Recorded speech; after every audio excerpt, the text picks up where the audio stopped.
Hi dear students, in today's video we are going to look at the conclusion for the chapter Nationalism in India. So if you see this conclusion of the chapter Nationalism in India, so nationalism united Indians from the different religions. As you all know that what is nationalism? Nationalism is a we feeling. So we are having love, unity, loyalty to our own country, right? That is called nationalism. It's a collective belonging. Okay, so earlier it was not there, but it is our national leader who has infused, who has created this nationalist feeling among the Indian people. Earlier I told you, the people were identified with the regional identity. Regional identity means I told you. So Bengali people are identified with the Bengali, we are Bengalis. Madras people, we are Madrasi. Maharashtra people are Maharashtrians. Like that, people who are identified with the regional identity, it is the national leader who has created the united feeling among the Indians and brought independence from the British government. So that's what we are going to see that. So nationalism united Indians from different religions. I told you we are Hindu, Muslim, Christian, Jains, Buddhist, Zoroastrian. So at this different set of different religious minds of people, so brought together and caste, social groups like SC, ST, BC, OC and other social groups, student, women, farmer, peasant, right? All the people, traders, businessmen, all the people brought into the national movement. And languages, people are speaking different languages. As you all know that there are 22 languages, okay, recognized by the Indian Constitution. So all religious, all languages, the people who are speaking linguistic people also coming into this fold. And regions, we have North India, South India, West India, East India, Central India, Northeastern India, all the people united together against the British government, against the British rule. So this is very, very important, right? Then, who played an important role? It is the Mahatma Gandhi transformed the freedom struggle into a mass movement. Earlier, through the Satyagraha and the non-violence. Earlier, there were movement were taking place when INC, Indian National Congress, was established in the year 1885, December 28th. From that onwards, sporadically movement is taking place. Sporadic means intermittently, on and off. The movement is taking place. But it is the Gandhi who changed the scenario of the India's freedom struggle from the let us say it became a mass-based struggle. Masses means rural people, urban people, city people, town people, all are participating. So as you all know that during 1947, before the 1920s, 1900, so most of the people who are living in rural India, mostly out of 100 people if you take, nearly 80 to 90 people are living in rural area. So it is the duty, it is the daunting task of the Mahatma Gandhi to mobilize the people, to sensitize the people, to bring the people in the national movement. That was the greatness of the Mahatma Gandhi. So Mahatma Gandhi transformed the freedom struggle into a mass-based movement through the Satyagraha and the non-violence. These are the true principles of the Mahatma Gandhi. And I told you, which was tested and practiced in the South Africa. From that, he had come to India in 1915 and tested same thing. He has practiced the Satyagraha and the non-violence. As you all know that what is Satyagraha? It's a truth force to resist the injustice. Next, if you move on to the next slide. Yeah. So major movement like the non-cooperation movement, civil disobedience movement, Quit India movement inspired the millions of to participate in the India's freedom struggle. So as you all know that Gandhiji has started. So normally he has participated for the first time in Champaran Satyagraha, Kheda Satyagraha, then Ahmedabad Mill Strike. After that, there is a Rowlatt Act which came. So after the Rowlatt Act, there is to fight against the Rowlatt Act. So they are Gandhiji and other INC leaders, Indian National Congress leaders started the, what is that? Rowlatt Satyagraha. So after the Rowlatt Satyagraha, there was in the process of that, there is a Jallianwala Bagh massacre occurred in the 13th April 1919.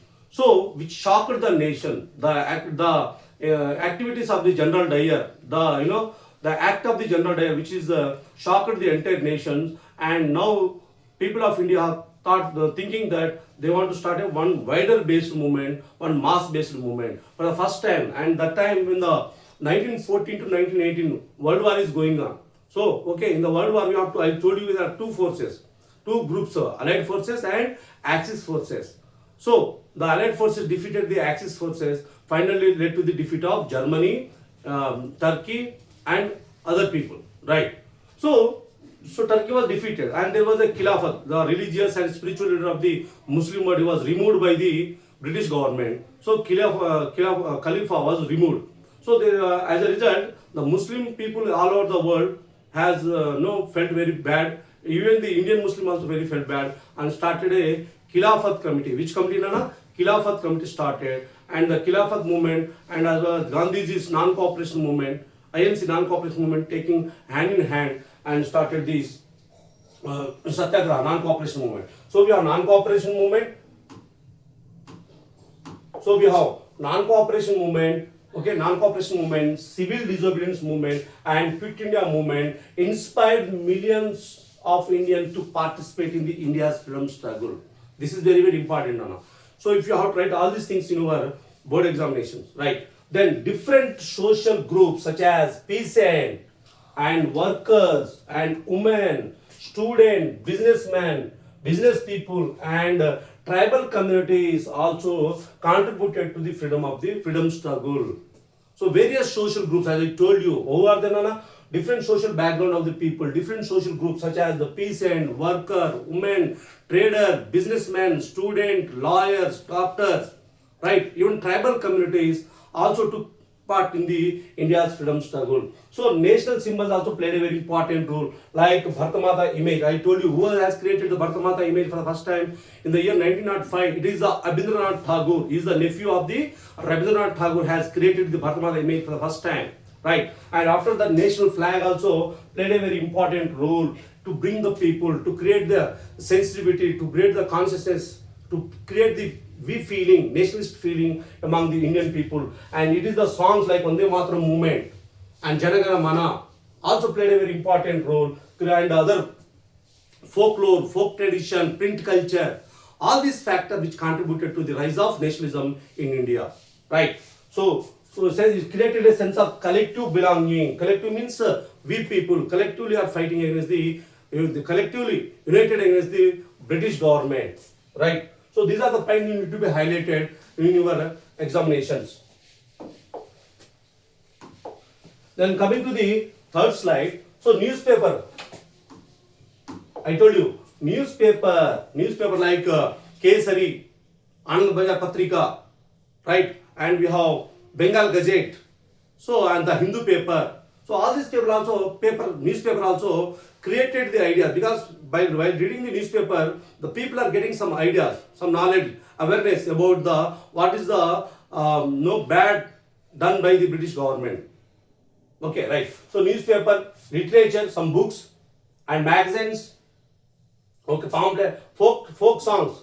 In rural area, people used to sing a folk song. So folklore, folk song and cultural traditions spread national consciousness among the people. Very, very important. You need to be highlighted all these things. Newspaper, books, magazine, literature, then folk tradition, folklore, then cultural tradition. Culture means the way of life, how the people are practicing their way of life. So cultural tradition, folk song, custom, everything created a consciousness among the Indian people to inspire to get the nationalist idea. Then the movement also faced challenges. The nationalist movement also faced certain challenges, certain limitations.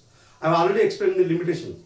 Okay, so faced certain challenges such as the communal division. So there was a divide between the Hindu people and the Muslim people. So it is done by the British government only to divide Indians based on the religion. It's kind of polarity, religious polarity. So there is a communal division. This is a bad thing about the India's movement. Challenges. One of the challenge of communal division. Limited participation by some groups. So there is a limited participation. I told you there is a limited participation of the depressed classes. Then there is a limited participation of the Muslim communities. Not whole, but in some part of India, and there is some princely states stayed away from the nationalist struggle, India's freedom struggle. Some princely state. Okay, so all these people stayed away, and they did not take part actively in the India's freedom struggle. Okay, then British policy of divide and rule they also played a very important role. So it's dividing the people. So there is a, as a result there is a antagonism. There is a kind of antagonism means a hatredness or among the Indians. As a result, the people are not participating in the freedom struggle. So these are the challenges. You might be asked 3-mark question or a 1-mark question. What are the challenges faced during the India's freedom struggle? So you need to be highlighted these things. So the movement also faced certain challenges like communal division and limited participation of the certain section of the groups, and the British policy of divide and rule policy also contributed to the one of the challenges we can consider. Then despite these limitations, though we are having some limitation, the freedom struggle strengthened the spirit of unity, sacrifice and the patriotism among the Indian people. Though we are having some limitation, of course there are some bottlenecks, there are some limitations. In spite of that, we Indian fought for the freedom struggle and strengthened the spirit of unity. We are all people united together against the British government, to fight against the British government. Unity and sacrifice. Many people sacrificed their lives. Bhagat Singh, Rajguru, Sukhdev, Mangal Pandey, Jhansi Lakshmibai, all are fought against this injustice done by the British government. Okay, so they made a sacrifice, and there was a unity, sacrifice, and the patriotism, nationalist feeling came in during the freedom struggle. Right?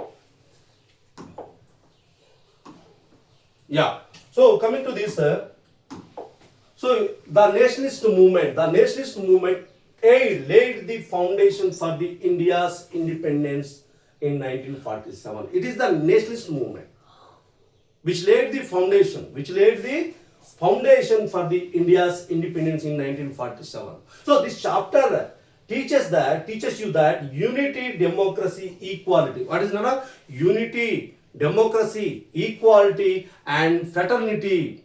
Liberty, equality, fraternity, democracy, okay, and unity and collective responsibility are essential for the building of strong and prosperous India. So right now also we should inculcate such unity.